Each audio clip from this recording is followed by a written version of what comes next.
Hello everyone, ये वाली video जो है वो पैंथिज्म का पार्ट 2 है। और इसके पहले वाली जो वीडियो है पैंथिज्म का पार्ट 1 वो मैंने अपने चैनल पे अपलोड कर दिया है, आप जाके देख सकते हैं। और पहली वाली वीडियो में मैंने पैंथिज्म के बारे में जो बताया था वो काफ़ी शॉर्ट में बताया था, काफ़ी डिटेल्ड वीडियो वो नहीं थी। पर ये वाली वीडियो में मैं उससे थोड़ा सा और ज़्यादा एक्सटेंड करूँगी। स्पिनोज़ा ने दिया पैंथिज्म का कॉन्सेप्ट, और स्पिनोज़ा से पहले रेने डेकार्ट आए थे। ठीक है, उन्होंने क्या कहा है और स्पिनोज़ा ने क्या कहा है, अब हम इस वीडियो में जानेंगे। और चलिए शुरू करते हैं। तो स्पिनोज़ा के लिए गॉड, सब्सटेंस या नेचर, जो कि है पैंथिज्म, स्पिनोज़ा के लिए गॉड एक traditional religious point of view, ठीक है, गॉड का या गॉड की डेफिनेशन जो एक traditional religious point of view से देखा जाता है और एक फिलोसफिकल पॉइंट ऑफ व्यू से जो देखा जाता है। ठीक है, स्पिनोज़ा इससे अलग होकर कुछ बताते हैं, इससे गॉड की डेफिनेशन थोड़ी डिफरेंट बताते हैं। तो स्पिनोज़ा के पहले आए थे डेकार्ट। ठीक है, उन्होंने सब्सटेंस को डिफाइन करते हुए ये कहा है कि substance is a being which is self dependent.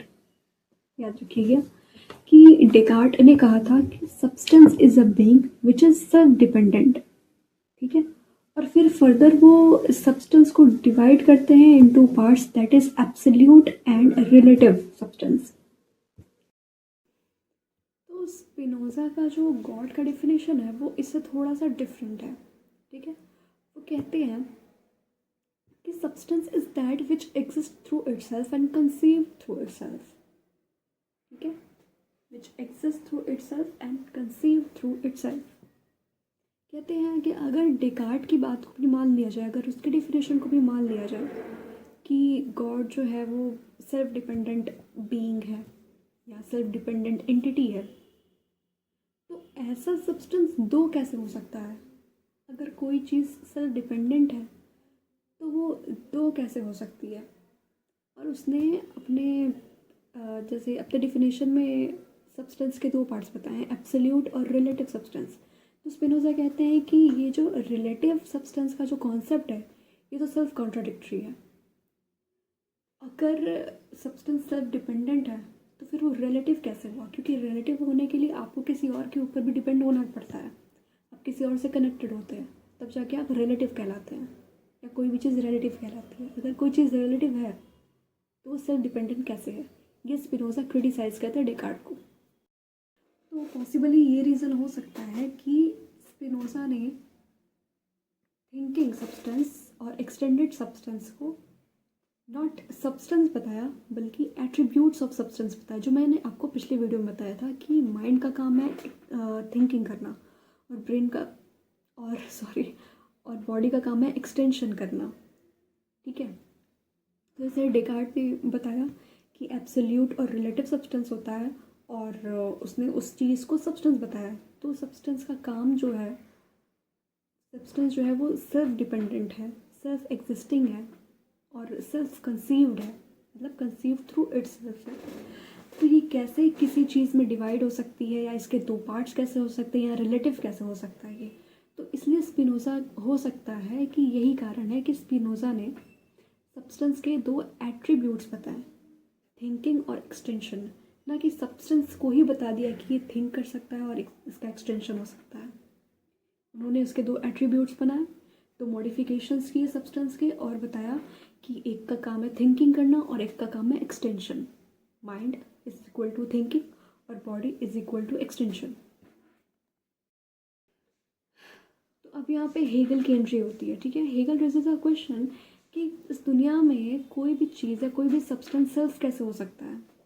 ठीक है, किसी भी चीज़ का ज्ञान, ठीक है, या किसी भी चीज़ का अस्तित्व या एग्जिस्टेंस वो खुद से कैसे हो सकता है, सेल्फ कैसे हो सकता है? तो अकॉर्डिंग टू हेगल, हेगल कहते हैं कि जैसे जो बहुत सारे दुनिया में हमारे बहुत सारे रिलेटिव चीज़ें होती हैं, जो चीज़ें एक दूसरे से रिलेटेड है। ठीक है, जैसे कि द्रव्य गुण का रिलेशन, काउस इफेक्ट थ्योरी, ठीक है, यूनिवर्सल पार्टिकुलर, ये जो चीज़ें हैं वो रिलेटिव टर्म्स हैं। ठीक है, ये इंडिपेंडेंटली एग्जिस्ट नहीं कर सकती हैं।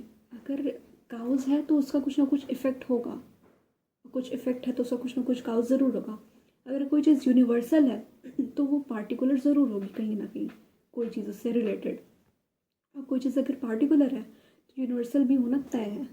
तो कोई भी ऐसी चीज़ नहीं है जो कि इंडिपेंडेंट हो।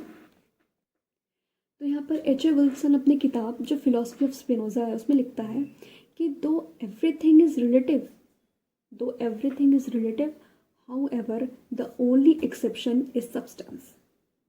वो कहते हैं कि हर चीज़ रिलेटिव है, बट एक एक्सेप्शन है जो कि है सब्सटेंस। सब्सटेंस जो है वो रिलेटिव नहीं होता, वो सेल्फ इंडिपेंडेंट है, ठीक है, सेल्फ कंसीव्ड है।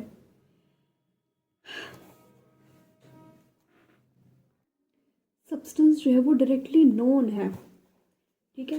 द्रव्य साक्षात ज्ञान का विषय है क्योंकि द्रव्य निरपेक्ष है, ठीक है, वो एक है एवं अद्वितीय है, ठीक है। Furthermore substance is self dependent, self luminous and the light. Self को किसी भी चीज़ की ज़रूरत नहीं है, ठीक है। रिलीजन में ईश्वर को है जो है स्वतंत्र माना गया है, फ्री माना गया है, ठीक है। तो स्पिनोज़ा कहते हैं कि मैं ईश्वर को फ्री नहीं मानता, मतलब at least in terms of religion. मैं धर्म के विषय में, अगर धर्म की बात की जाए और ईश्वर की बात हो, तो धर्म में ईश्वर जो है वो फ्री नहीं है, उसके पास कोई फ्री विल नहीं है गॉड के पास। क्यों कहता है ऐसा? धर्मों में स्वतंत्रता का अर्थ कैप्रिसिनेस है, मतलब जिसका मतलब होता है मनमौजीपन, ठीक है। Capriciousness means random movement, random arbitrariness, ठीक है। But according to Spinoza in his philosophy, freedom means necessity, and necessity means God is bound to do according to his will. Thus necessity denounces determinism as well as indeterminism. मैं भी आपको समझाती हूँ। अगर कोई कहता है कि गॉड की ये पर्सनैलिटी है, ठीक है, गॉड ये कर सकता है, गॉड वो कर सकता है, तो इसका मतलब आप गॉड को कुछ कैरेक्टरिस्टिक्स दे के आप गॉड को बाउंड कर रहे हैं। और God is not something to be bounded, he is infinite. वो फाइनाइट नहीं है कि वो कहीं भी बंद जाए, कहीं भी बाउंड हो जाए, नहीं। In religion God has personality and also will and purpose. Religion क्या कहता है कि गॉड जो है उसके पास कोई ना कोई पर्सनैलिटी है, गॉड ऐसा होगा, गॉड वैसा होगा, ठीक है। और ऐसा वैसा होगा, इसका मतलब ये है कि अगर लोग रिलीजन अगर कहता है कि गॉड ऐसा बीइंग है, काइंड है, या इसके पास ये सारी चीज़ें हैं, यहाँ से वहाँ जा सकता है, आपको देख सकता है, या समथिंग लाइक दैट, तो इसका मतलब ये हुआ कि आप गॉड को कुछ कैरेक्टरिस्टिक्स से बाउंड कर रहे हैं, ठीक है। स्पिनोज़ा का ये कहना है। According to Spinoza these are the properties of limited being. अगर आप किसी चीज़ को, अगर हम बता रहे हैं कि मेरे पास कोई पर्पस है, मेरे पास विल है, मेरे पास प्रॉपर्टीज़ हैं, ठीक है, तो इसका मतलब कि मैं एक लिमिटेड बीइंग हूँ। और ऐसा अगर आप गॉड के बारे में कह रहे हैं तो आप गॉड को भी लिमिटेड बीइंग बता रहे हैं, and God is not unlimited being, ठीक है। हाँ, उसके पास अकॉर्डिंग टू रिलीजन में उसके पास स्वतंत्रता नहीं है। जैसे कि हम अपनी एग्जाम्पल ले लें, गीता की एग्जाम्पल ले लेते हैं। तो गीता में जो कृष्ण थे, श्री कृष्ण, वो कहते हैं कि he is also bounded by his कर्म, वो भी कर्मों से बंधे हुए हैं। तो जो जैसा हो रहा है वो कर्म ही है, वो होगा ही होगा, ठीक है। He is also bounded. तो स्पिनोज़ा ये क्लियरली मानता है, एक्सेप्ट करता है कि अगर हम गॉड को कुछ कैरेक्टरिस्टिक्स दे देते हैं तो हम गॉड को बाउंड कर रहे हैं, और गॉड जो है वो बाउंड करने की चीज़ नहीं है।